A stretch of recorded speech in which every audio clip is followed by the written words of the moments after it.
Thousands of miners are suffering from a severe form of black lung disease. Why won't you talk to us about this issue? Frontline and NPR investigate how the industry and the government failed to protect them. This is a gross example of regulatory failure. Tonight at 9 on Arizona PBS. Explore new ideas and new worlds here on Arizona PBS, a community service of Arizona State University. Hello, I'm Paula Kerger, president of PBS. I'd like to take a moment to thank all of the sustaining members who support Arizona PBS. Your support helps to bring all the great programs you enjoy on this station, including Masterpiece, Nature, Nova, and many more. For those of you not familiar with sustained giving, many of our donors choose to make their contribution on an ongoing basis, often directly from their bank account. Those sustaining contributions have helped to ensure that this station can continue to present the wonderful programs that you love, long into the future. If you'd like to become a sustainer, please go to Arizona PBS's website, and thank you so much to our current sustainers. We are truly grateful for your support. Coming up next on Arizona PBS, Life and World. When you want to be more connected, friend us on Facebook, follow us on Twitter, watch us online.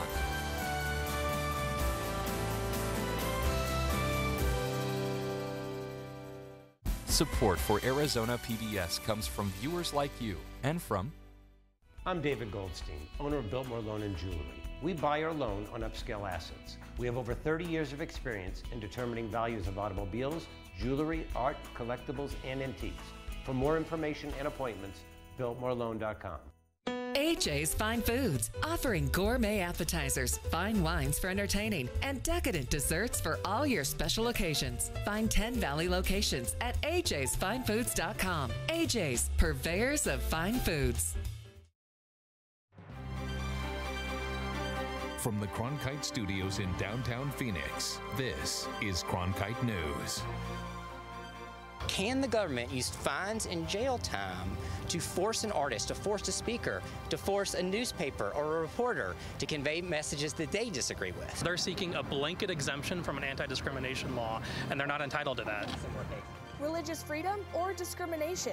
The Arizona Supreme Court deciding if an art studio should be punished for their beliefs. Plus, it's day 32 of the longest ever government shutdown. The move Arizona politicians made to help unpaid workers get their voices heard. And we're just one day away from learning more about the sun's future in downtown Phoenix. Cronkite News starts now. Good evening and welcome to Cronkite News on Arizona PBS. I'm Haley Brand. And I'm Bayan Wang. Thank you for joining us. Today, the Arizona Supreme Court heard oral arguments in a case that challenges the city of Phoenix for a law that enforces non-discrimination by businesses. Cronkite News reporter Bryce Newberry was in court this morning and joins us live in the broadcast center. The two artists who own the company Brush and Nib sued the city of Phoenix over a law that requires businesses not to discriminate against anyone. The artists take issue with being forced to create wedding invitations for same-sex couples. This morning, dozens of people supporting the artists gathered outside Arizona's Supreme Court. Just before, 7 Arizona Supreme Court justices heard arguments on a case questioning the city of Phoenix's compliance with free speech and religion rights. Brianna Koski and Joanna Duca are the owners of Brush and Nib Art Studio, a small business that creates hand paintings and calligraphy. In 2016, they sued the city of Phoenix over a law they say forces them to violate their religious views. We love using our artistic talents to promote our religious beliefs about marriage. The sacred covenant of marriage between a man and a woman reminds us of the relationship between Jesus Christ and his church. But no same-sex couple asked for Brush and Nib services before they filed the lawsuit. They did it preemptively. It can't discriminate based on who its customers are. It can't shut the door because somebody is has a different race or sex or religion or sexual orientation, disability, and so on.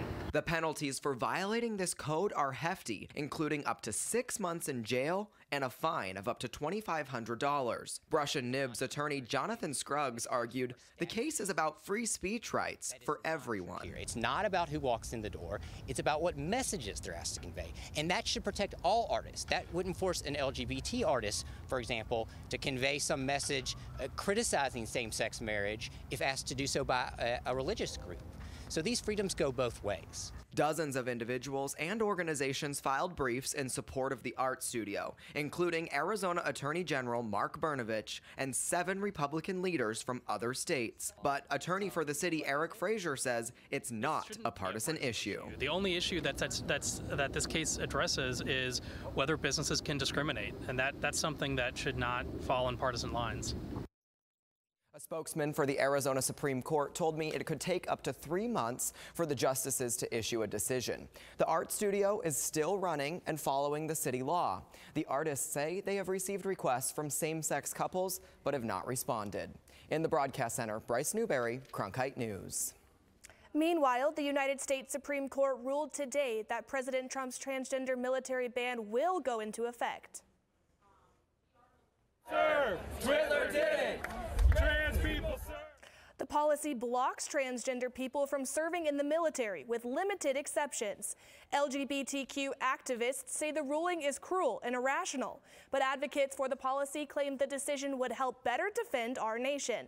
The High Court's decision is not a final ruling on the policy, but will allow the ban to go forward while the lower courts work through it.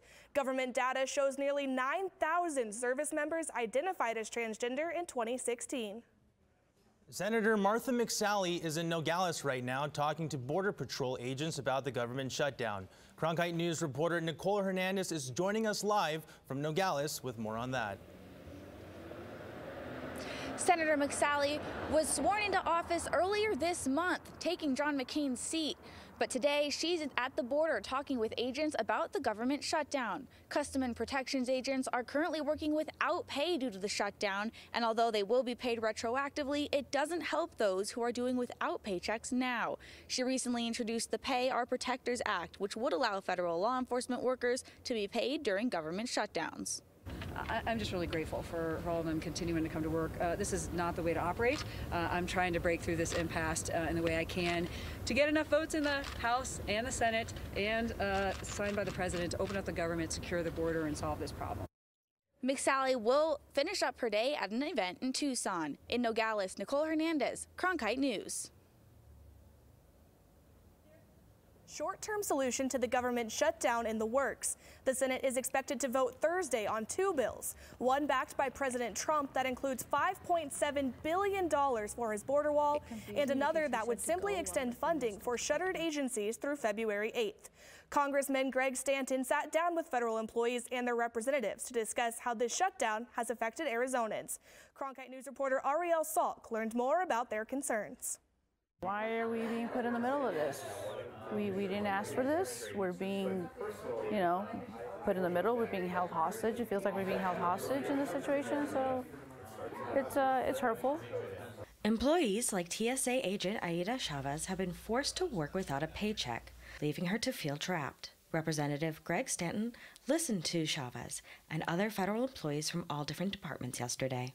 That I can do is tell your stories as best of my ability and to pass reasonable bipartisan legislation, continue to do so until this thing ends. Despite Chavez's frustration, she was pleased with how the roundtable turned out. I felt heard. I'm glad that we had this. I feel that Congressman Stanton took into account what we had to say and is going to take it back to Washington with them, so I am confident about that. The House and Senate are expected to take on different bills to end the shutdown this week, but Democrats and President Trump are in a stalemate over the border wall. In Phoenix, Ariel Salk, Cronkite News. 4 humanitarian aid workers are now facing up to 6 months in prison for entering an Arizona wilderness preserve without permits and leaving food and water for those crossing the desert. The verdict came after the first of several trials for volunteers with the Tucson-based humanitarian aid group No More Deaths. Cronkite News reporter Lillian Donahue has been following this story since it first broke last year and has the latest. Lillian? Thank you. This is a verdict more than a year in the making. Now, groups like No More Deaths say that criminalization of humanitarian aid along the border is nothing new. Thank you. Muchas gracias a todos. I feel like it's the same experience that I lived. Dan Millis was at last week's trial in Tucson, showing support for No More Deaths. He was convicted by the same judge in 2008 of a littering charge for his humanitarian aid work. Millis was eventually acquitted and says he's confident that the same could happen for those who were convicted Friday. They should keep at it, and they should rest assured that what they're doing is the right thing to do.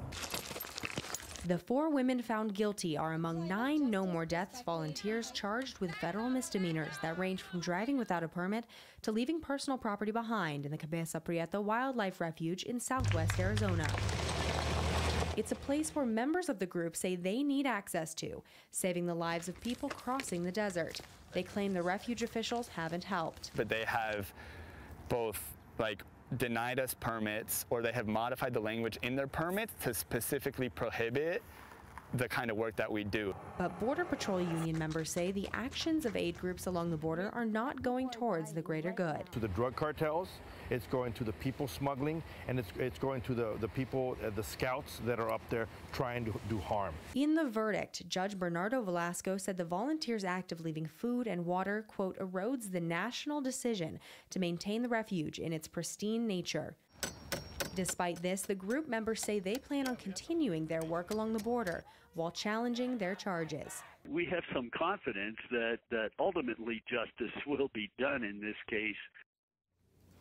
According to No More Deaths, a date for sentencing is expected in the next 10 days. Meanwhile, the next 5 charged with similar misdemeanors will face trial late February, early March. Criminal prosecutors have declined to comment on the cases. In the Media Center, Lillian Donahue, Cronkite News.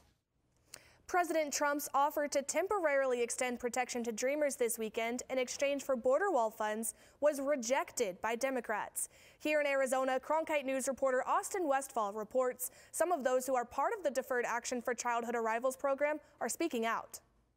If you want to protect the country, you don't do it by withholding federal paychecks, by using these Dreamers as bargaining chips. You don't hurt people and claim that you are trying to protect the country. Leslie Carrillo says she was speechless after hearing President Trump's proposal over the weekend of pushing through protections for those who are DACA recipients and immigrants who have temporary protected status. Carrillo is an ASU sophomore who was brought to the U.S. from Mexico when she was 7 years old. 300,000 immigrants whose protected status is facing expiration will now have 3 more years of certainty. The president's offer, she says, is not the solution to the DACA dilemma. A wall is going to be permanent. You cannot say that you are compromising when you are giving a temporary protected status to people that have been asking for protection for over 18 years. Phoenix immigration attorney Ray Ibarra-Maldonado says the president's offer is not substantial enough, especially since his administration has tried to kill both the DACA and TPS programs in the past. Efforts currently tied up in the legal system. He's losing in court on these 2 issues. I hope he continues to lose, and it's not an offer, it's not a bargain, it's nothing that we should jump at and be excited for that he's offering this. Anybody tells you otherwise doesn't understand the immigration issue, doesn't understand the border issue. This is a non-starter. For DACA recipients like Carrillo and others who hold the issue close to heart, they say it's important to speak up for what they feel is right. I think that the stakes are too high right now for us to compromise and to settle for what is being offered. In Phoenix, Austin Westfall, Cronkite News. Better than what we have right now. 11 college players suing community colleges for terminating their football program. The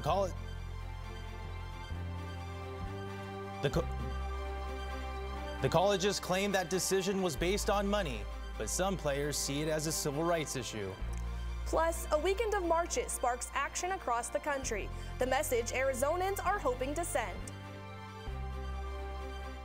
With wildfires, a scarcity of water, and other environmental issues facing the Earth today, it's critical to stay up to date with local impacts of a changing climate. That's why we created Elemental, Covering Sustainability, a multimedia collaboration between public television and radio stations. From climate change to water conservation to renewable energy and much more, Elemental covers the latest in sustainability news. Find our stories on our website, elementalreports.com. Stay in the know on the go.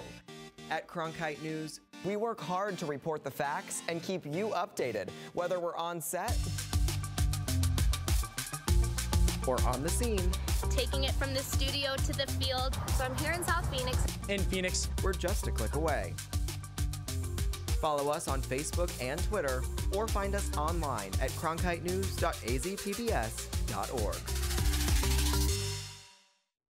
11 African-American football players filed a lawsuit against the Maricopa County Community College District over the termination of 4 local community college football programs.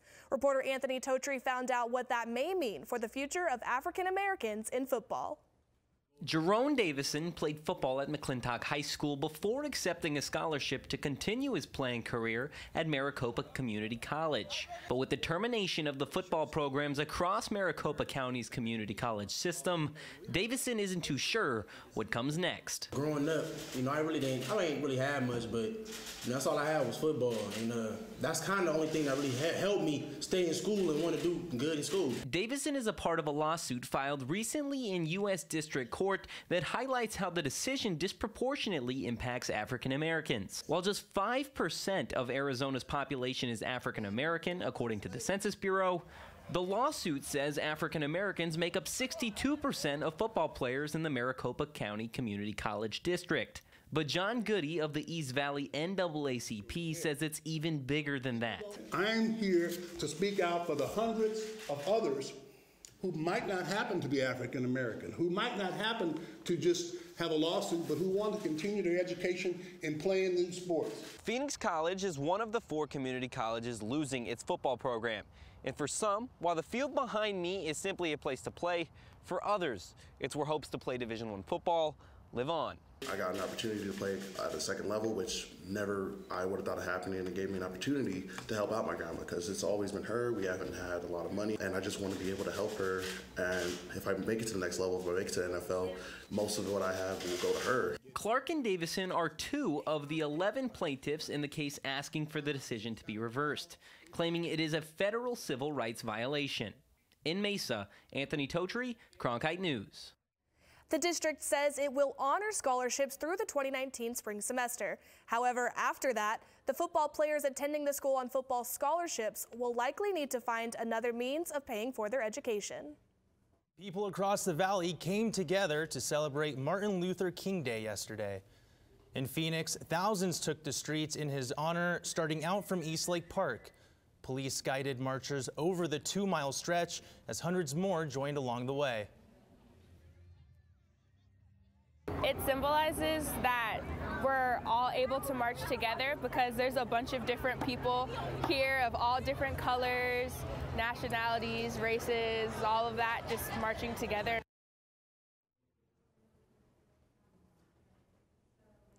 More people gathered this weekend to show their support for the numerous women's marches held across the country.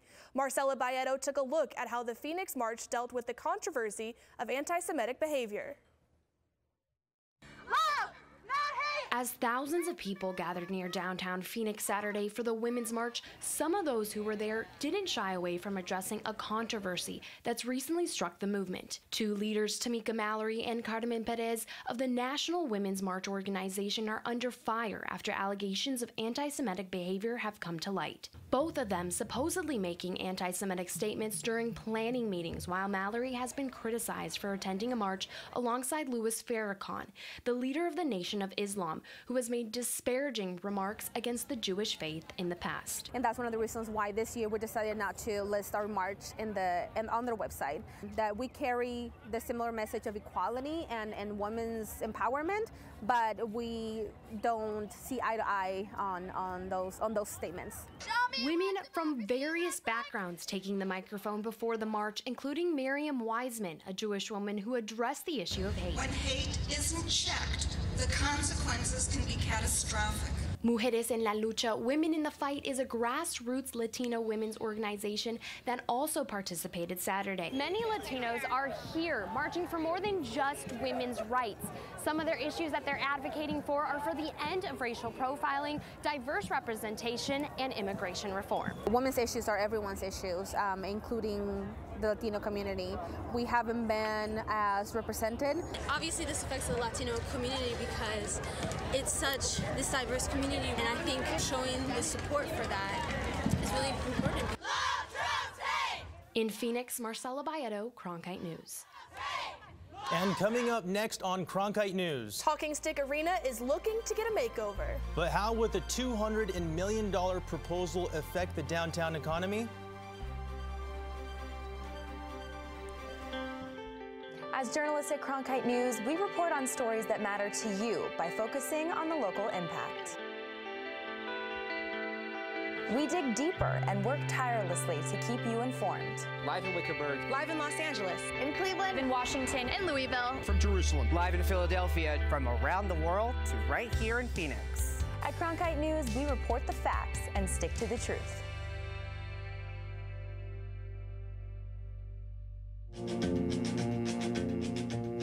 As sure as night is dark and day is light, I keep you on my mind both day and night. The song came from my mother's fear.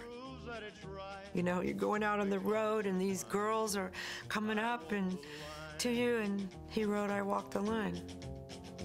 I'm gonna stay true to you. I keep a close watch on this heart of mine. The Arizona Diamondbacks and the Phoenix Suns are unhappy with the current state of their facilities. Both teams have the option to abandon their downtown homes as early as 2020. Taylor Rocha explores whether these teams are essential for continued growth downtown. When Marley's Sports Grill opened in December of 1992, there was no Chase Field, no ASU downtown campus, and no light rail. But there was an arena. And the Phoenix Suns. People have been coming here for 26 years. Dan played for the Suns, wanted a place to have everybody come after the games and hang out. I think they put all the pieces to the puzzle together when they found this. They knew what they wanted to do, and it just ended up being perfect. There have been $2.3 billion in private investments around the Legends Entertainment District since early 2018. There are 400 hotel rooms and over 4,500 residential units in the works. A grocery store is under construction. Over 700 events have taken place in the area, and over 9,000 jobs have been created over the last decade. The question is, can downtown Phoenix maintain this momentum without sports? I think you get a shock. You've got an economic shock to that submarket. And I think what ends up happening is that people begin to pause that are making business decisions about investing down there, and they want to see what's going to happen. Phoenix City Councilman Michael Nowakowski says if the Suns do leave, it would take 3 to 5 years. Meanwhile, the council is working on contingency plans. Right now, I mean, we're trying to get an MLS team here in Phoenix also, you know. We want hockey, right? So, you know, the Coyotes are out there. You know, you got all kinds of sports teams that are out there. And you have basketball teams that would love to be here in Phoenix. But I'm a strong fan of the Phoenix Suns. The Suns bring more than civic pride to the downtown landscape. The team welcomed their 40 millionth visitor in November, and local businesses aren't ready to lose that kind of foot traffic. It would be terrible to lose the Diamondbacks or the Suns. I don't know where we would get those kind of fans and loyal customers that come in without a game. We really rely on the sporting teams downtown. The Phoenix City Council vote to approve the proposed renovation plan of Talking Stick Resort Arena is tomorrow. Councilman Nowakowski says in the conversations he's had with Robert Sarver and the Suns, he feels confident that the team will stay. They're not leaving. Right now we're talking about renegotiating their contract with us. We own the building. It's our responsibility for the infrastructure, but we got to make sure that we're spending the tax dollars wisely, and we got to negotiate the best way we can for the individuals that I represent. If the deal with the Suns is approved tomorrow, the city will pay for its share of repairs through the Sports Facilities Fund that generates money through taxes from tourism. In Phoenix, Taylor Rocha, Cronkite News.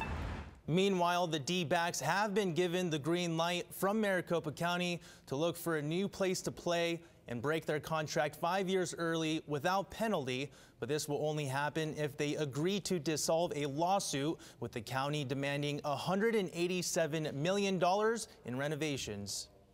Speaking of Chase Field, they might want to keep the roof open this weekend. That's right. The big Royal Rumble event is taking place there on Sunday. We have Amanda Slee in the Weather Center tracking the nice weather headed our way.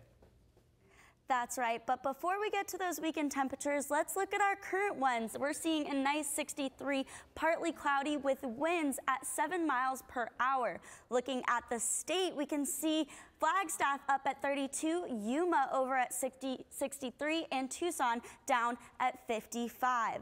Looking ahead at our evening planner, we can see our temperatures drop down to 52 by 10 p.m. That's a 10-degree difference from what it is now. So you might want to keep those jackets out as you head out for the evening. Looking at our 7-day forecast, we can see tomorrow's average high is at 68, and we're looking at a 64-degree weather, which is below our average. Pulling this out for the rest of our 7-day, we can see on Sunday a high of 74 for that Royal Rumble event. It's going to be partly cloudy.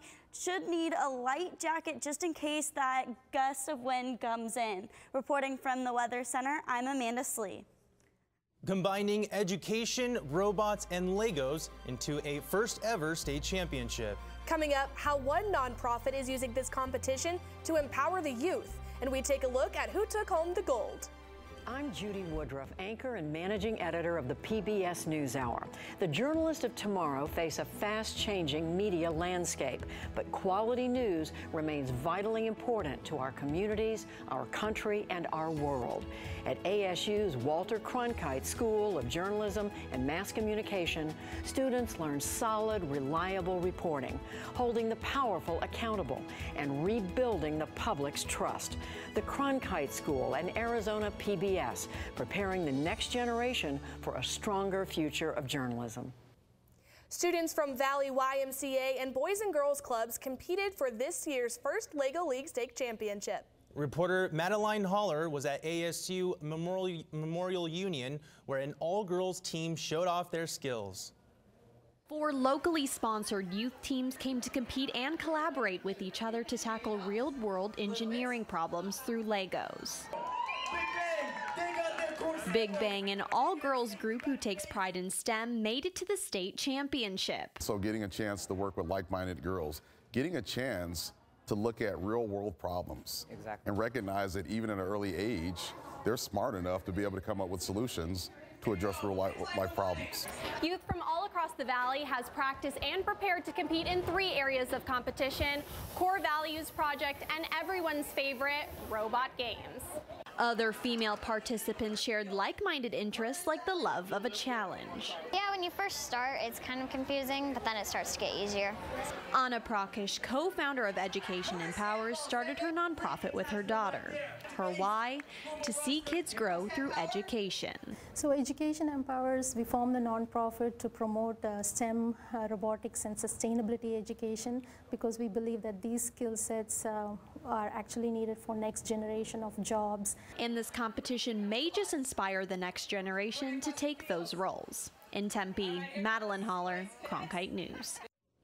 The Desert Coders won the state championship and qualified for nationals. The national competition will be held in Houston and Detroit this April.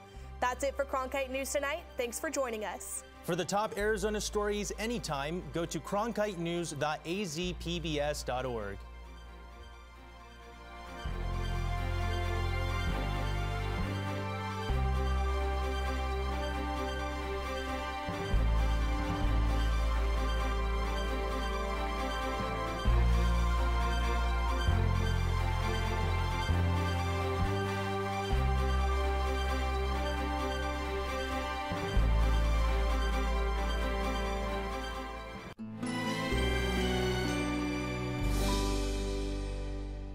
This is the one mystery I want to know. On Finding Your Roots, Lisa Ling. I spent 17 years of my life being very ashamed of being Chinese American. Christiane Amanpour. My dad didn't talk much about it. And Ann Curry. Oh my goodness.